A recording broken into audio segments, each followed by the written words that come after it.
Hello everyone, welcome to the most important discussion series of our retail banking and wealth management paper. And this is the lecture 6 in which we are discussing the important retail asset products. So on the asset side, the banks offer various type of products. There are the various loans that the bank offer. There are the home loans, vehicle loans, educational loans, credit card receivables, and other retail loans as well, right? So let us start discussing what are the objectives of this particular lecture, and also these lectures are very important. Each of the topics that we are discussing in this series are the sure short topics that will be asked, and if you cover thoroughly all of these topics, definitely you will secure marks in your examination. All right, so let us start. So what we are going to cover today, we'll be studying about the home loans, home decor loans, then the housing loan under the Pradhan Mantri Awas Yojana. We'll also be studying about the different personal loans, education loans, auto or vehicle loans, and the processing of retail loans. So for each of the type, each of the loans, we'll be seeing the eligibility criteria, the purpose, the quantum of loan, margin, and so on. Now, one very important thing. Now, these features, these are just the common features, but these are not fixed. They may vary from bank to bank. Bank are given the discretion by the RBI to decide on their own features. But these are the normal ones that we are going to see. First, let us start with the home loans. What is the eligibility? Who are the eligible individuals for taking a home loans? These can be salaried employees, professionals, self-employed persons, NRIs, PIUs, then HUF, propertyship firms, partnership firms, and even corporates. When these companies they want to provide homes to their employees, or they want to provide quarters to their employees, they can also avail home loans. Purpose can be to purchase, construct a house, renovate, or purchase of a plot of land on which they will construct a house. Quantum of loan depends upon the amount which is to be used, the money which is to be used to purchase or construct the house. Eligible quantum will depend upon, it varies from bank to bank, and it will depend upon the repayment capacity of the individual, in which we will take into account the salary in case of salaried individuals. In case of self-employed, we will calculate the eligible finance on the basis of the salary slips, Form 16, IT returns, etc. If it is a Hindu undivided family, propertyship, or a firm or company, then the eligible finance is calculated by the banks based on the cash accruals of the firm. And in case of individuals, the net take home pay or income should not be less than 40% of the gross green salary or the income of the applicant. This is a very important point. This means the income that is left, the takeaway income of the individual that is left after all the deductions, including EMI of the proposed loan. This should not be less than 40%. In the case of the high income applicants, this can be 15%. Then the margin, if loan is up to rupees 30 lakhs, then 10% margin is kept. If it is between 3 lakh and 75, then 20% margin is to be kept. And if it is more than 75 lakhs, then 25% is to be kept. Right? Margin depends on the loan to value. Maximum 90% for the loans up to rupees 30 lakhs. So RBI has only told the minimum and maximum values. Banks, on their own discretion, depending upon the nature of the customer, can decide the margin. Again, the interest rate also varies from bank to bank. Processing charges also varies from bank to bank. Some banks do not levy any processing charges, others they do. Security has to be taken. Mortgage, equitable mortgage on land, flat, or house. Equitable mortgage is also known as the mortgage by the way of title deeds. We are only keeping the title deeds, not the property. Disbursement is closely linked to the stages. Those houses which are incomplete or under construction, complete or upfront disbursement should not be made. When the house is almost complete or it is a ready-made house that is being purchased, then the disbursement can be made upfront. Otherwise, in stages.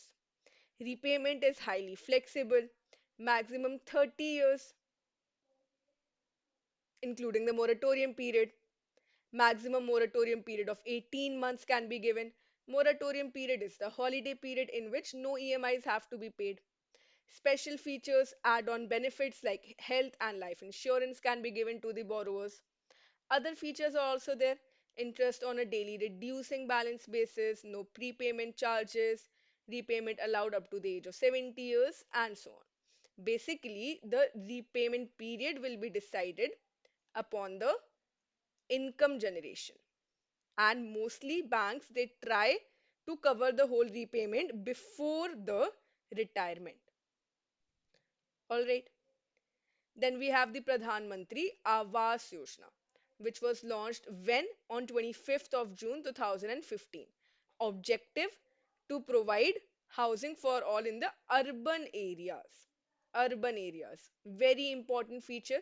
Whenever a policy is there in our syllabus, we need to remember when it was launched and what was the objective. So, what is the objective of the Pradhan Mantri Awas Yojana? To provide housing for all in the urban areas, right? So the state, union territories or the central nodal agencies will be provided fund, will be provided central assistance to provide houses to all the eligible families. And our focus should be on the economically weaker section, right? The stipulated size has been told 30 square meter, but the state or union territories they have flexibility to enhance the size, not less than this. Then economically weaker sections, lower income group, middle income group have been stipulated different rates of interest, different repayment capacity. So this is how the scheme works. The classes are given: the economically weaker section, lower income group, middle income group 1 and middle income group 2. Beneficiary should be a family. This is a very important point. A family which comprises of the husband, wife, unmarried sons and unmarried daughters, right? This will be a family for which one house will be allotted. The beneficiary family should not own a pakka house, either in her or his own name or in the name of any member. Then an adult earning member will be treated as a separate household. So if any member of the household, let's say the daughters or the sons, they are adults and they're earning, irrespective of their marital status, doesn't matter whether they're married or not, they will be treated as a separate household, right? And in the case of married couple, either of the spouses or both in the joint ownership will be eligible. So what is the income criteria? EWS up to rupees 3 lakhs, lower income group 3 to 6, middle income 1 and middle income 2 similarly. Interest subsidy under the CLSS scheme is provided. Loan tenure is given, maximum loan amount eligible, and carpet area is also given. So these all of these points are very important and you need to remember because direct questions are asked like what is the income criteria for the economically weaker section under the Pradhan Mantri Awas Yojana? What is the maximum loan tenure considered for interest subsidy for all the classes? It is 20 years, right? So these are the important points. Then if we talk about the auto vehicle loans, again the eligibility is the same. Purpose for the purchase of two or four wheeler vehicles. Type of advance, it is a term loan. Quantum, no ceiling is stipulated by most of the banks and it depends upon the vehicle that is being purchased. It depends upon the net home. Net take home pay, it should not be less than 40 to 50%. Margin is 10% for the new cars, 25 or 30% for the second hand cars, and 10% to the two wheelers. Again, it may vary from one bank to another. Banks have discretion to decide their own margin percentage. Security is by the way of hypothecation. Hypothecation is the case of movable property. So if I'm purchasing a car, that car will be kept as hypothecated property and the charge has to be registered with the RTO. Rate of interest vary from bank to bank. Moratorium, normally no moratorium. Why? Because the loan amount is also less as compared to the other types. Repayment for the new vehicles. Four wheelers, 7 years, two wheelers, 5 to 6 years. Even corporate firms can purchase vehicles for their employees and second hand vehicles maximum 3 years. Again, it depends upon the age of the vehicle. Prepayment charges are not levied. Some private banks they do collect prepayment, otherwise some don't. Then insurance should be there, comprehensive insurance covering the cost of vehicles with hypothecation in favor of the bank. And disbursement can be made directly to the dealer, suppliers, and the invoice has to be obtained for record. Then, for various reasons, personal loans can also be taken, like marriage expenses, medical expenses, education, repairs, any other personal expense. These are the clean or the unsecured loans. Secured loans for meeting social and financial commitments, purchase of consumer durables. Amount of the loans varies from bank to bank, depends upon the bank's own schemes, right? Disbursement again directly to the supplier or the dealer. Pricing also varies on the risk involved. Normally, there is no moratorium. This point is important. Repayment again 36 to 60 EMIs generally, and for the secured loans, maximum 60. Processing charges, eligible amount, all of these things will depend upon the bank's own decision. Type of advance, this is important. The personal loan can be a demand, term, or overdraft. And security can be equitable or legal mortgage, hypothecation, collateral security depends upon the type of asset that the borrower wants to purchase. Then educational loans are also very important. Eligibility, student should be an Indian national. They should have the Indian nationality. The education purpose can be for any course in India or even outside India, but it should be recognized, right? It should be recognized by a recognized institute. Like if it is a course in India, so graduate, postgraduate, diploma conducted by UGC, government, etc., IIMs, IITs. Even outside of India, studies abroad for the same courses, MCA, MBA, MS, and it should be by professional or technical courses. Purpose for pursuing higher education. Here, the family background or the family income of the student does not matter. Only what matters is whether the student is a meritorious student, whether the secured course is by a recognized institute, and the quantum will be maximum 10 lakh, which can be increased on a case to case basis. So in India, it will be 10 lakh, abroad, it will be 20 lakhs. Margin up to 4 lakh, no margin should be kept. Above 4 lakhs, studies in India 5% and studies abroad 15%. And loans up to 7.5 lakhs are also eligible for the credit guarantee coverage. Again, margin depends upon the bank's own discretion. Then, what all will be covered while we are calculating the quantum of loan? So, the expenses, fee payable, examination fee, travel expenses, if we are going abroad, insurance premium, caution, books, equipment, computer, any other work expense, and the maximum quantum that is to be included is also given. Fees as approved by the institute, then the eligible examination or library fees, which is the actual fees. All of these things are there. Security up to 4 lakh, no security will be taken and the parents will be the joint borrowers. Above 4 and up to 7.5 lakhs, a third party guarantee will be taken. And above 7.5 lakhs, tangible collateral along with parents to be joint borrowers, tangible collateral will be taken. So there are three categories.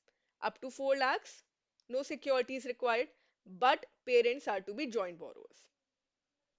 Then between 4 to 7.5 lakhs, apart from the parent being the co-borrower, third party guarantee will be taken.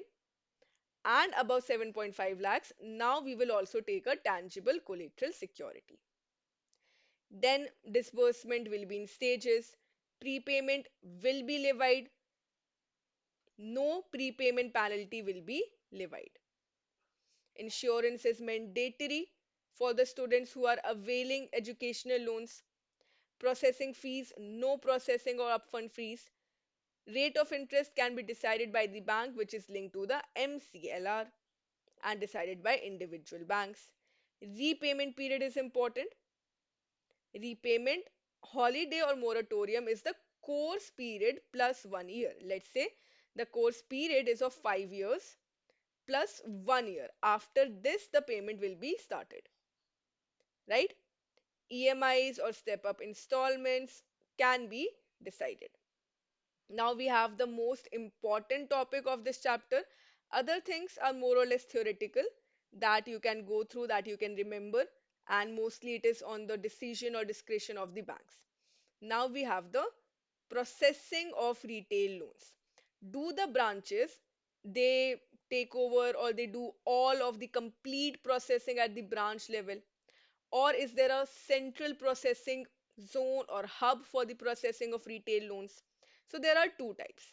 There is the stand alone model of retail processing, and then there is the retail hub or centralized retail processing. So what is the standalone model? Here, the retail loan processing is done independently at the branch level. So this is a branch, an independent branch of a bank. The application will be received here, processing of the application, deciding of the terms and conditions, disbursement, as well as follow-up. So all of these things. Branch will market the retail loans, process the application and sanction. All the necessary documentation, appraisal will be done independently at the branch level, right? And if there's only one important point, the banks will decide the discretionary limit of the loans that will be approved by the branch itself. If the proposal exceeds this discretionary limit, then it will be sent. Proposals are referred to the regional or circle or zonal office of the bank. One very important point. The institute can ask us, if the proposals exceed the discretionary limits of the branch or the branch head, then the proposals are referred to. Various options will be given. You need to mark regional, circle, or zonal office, right? And the loan is released at the branch itself after completing the documentation. Then another type, another model is the centralized model. What happens here? There are many branches in a particular geographical area. So there will be a retail loan hub and many branches around it. Branch 1, 2, 3, 4, 5, 6.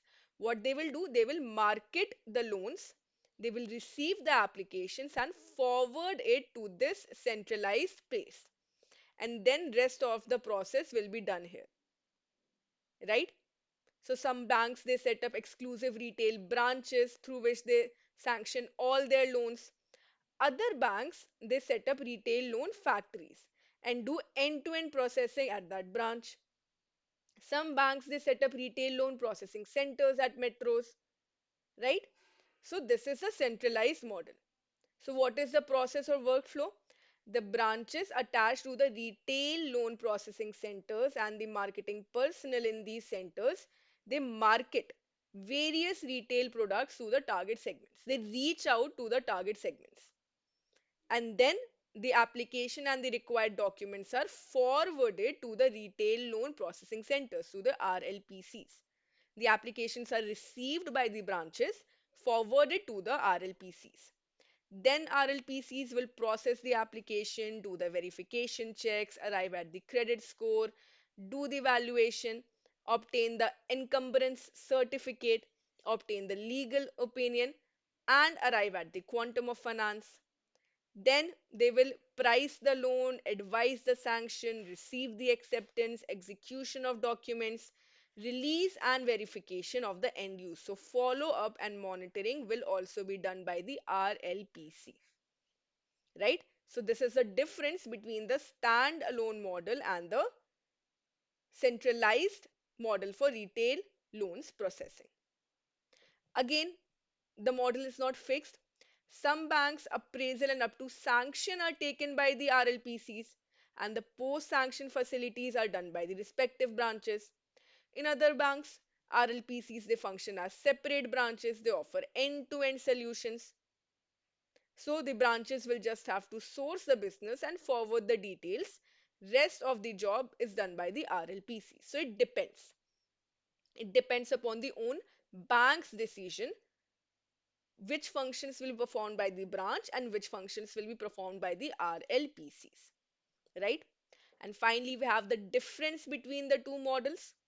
What are the benefits and what are the disadvantages of the two models? In the standalone model, there's a better understanding of the customer because on a one-to-one basis, the managers or the personnel they are interacting with the customer. But the centralized model will be based on the documents only. They're not having a direct contact with the borrower. There is no standardized approach in the standalone model. This is a disadvantage. However, all the loans that are sanctioned under the centralized models are more or less the same. So there's a standardized approach. Retail loans are only one part of the faster multiple activities. So again, time taken will be more. But in the centralized model, it is an exclusive activity. There's difference in quality in the standalone model, differs from one branch to another. But in the centralized model, all the branches of the bank will follow the uniform quality. Processing time will be different in the branches, but the processing time will be uniform in the centralized model. Compliance of the norms again will be dependent on the customer profile, but in the centralized model, uniform and impersonal appraisal standard is there. Finally, the standalone model, the documentation standards may not be uniform. But in the centralized model, uniform professional documentation standards are there. So basically, we can say apart from the personalized interaction with the customers, other benefits are there with the centralized model. All right. So this is the difference between the two, and this is a very, very important topic. Definitely questions will come from this topic, so make sure that you understand it very clearly. If you have any doubts, any queries, you can let me know in the comment section. And all of these topics are so important, so you have to subscribe to the channel so that you do not miss any of these lectures. I will see you again with the next topic. Till then, all the best. Thank you. And don't forget to like, share, and subscribe.